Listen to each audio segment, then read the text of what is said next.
السلام علیکم۔ آج ہم سورۃ الحجر کی آیت نمبر 71 سے 75 تک کا مطالعہ کریں گے۔ اعوذ باللہ من الشیطان الرجیم، بسم اللہ الرحمن الرحیم۔ قالوا، تو انہوں نے کہا، اولم، کیا بھلا نہیں، ننہاکا، ہم نے روکا تھا تجھے، عن العالمین، تمام جہان والوں سے۔ کیا ہم نے تمہیں بارہا نہیں کہا تھا کہ جب ہم کسی کے ساتھ بدکاری کرنا چاہیں تو تم ہمیں نہ روکا کرو۔ قالا، اس نے کہا، کس نے؟ لوط علیہ السلام نے۔ ہؤلائی، یہ، بناتی، میری بیٹیاں ہیں، ان، اگر، کنتم، ہو تم، فاعلین، کرنے والے۔ لوط علیہ السلام نے کہا کہ اگر تمہیں اپنی خواہش پوری کرنی ہے تو یہ ہماری بیٹیاں ہیں، ان سے تم لوگ شادی کر لو۔ ہر نبی اپنی قوم کا روحانی باپ ہوتا ہے، لہٰذا آپ اپنی قوم کی بیٹیوں کے روحانی باپ تھے۔ لعمرک، آپ کی زندگی کی قسم، انہم، بے شک وہ، لفی سکراتہم، اپنے نشے میں، یعمہون، وہ بہک رہے تھے۔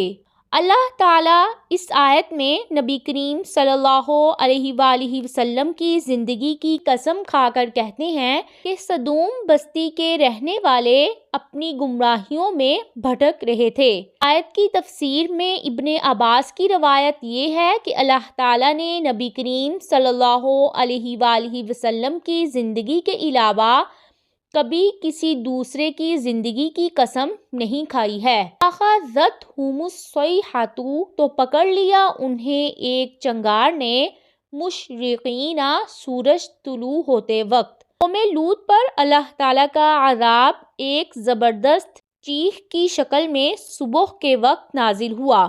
فجعلنا، تو کر دیا ہم نے، عالیہا، اوپر والا اس کا، سافلہا، نیچے اس کے، وامطرنا، اور برسائے ہم نے، علیہم، ان پر، حجارۃ، پتھر، من سجیل، پکی ہوئی مٹی کے۔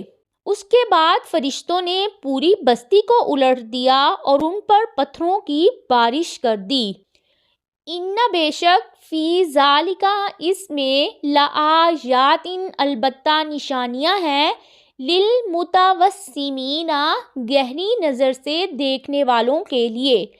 گہری نظر سے جائزہ لینا اور غور و فکر کرنے والوں کو متوسمین کہا جاتا ہے۔ متوسمین کے لیے لوط علیہ السلام کے واقعے میں بہت سی نشانیاں موجود ہیں۔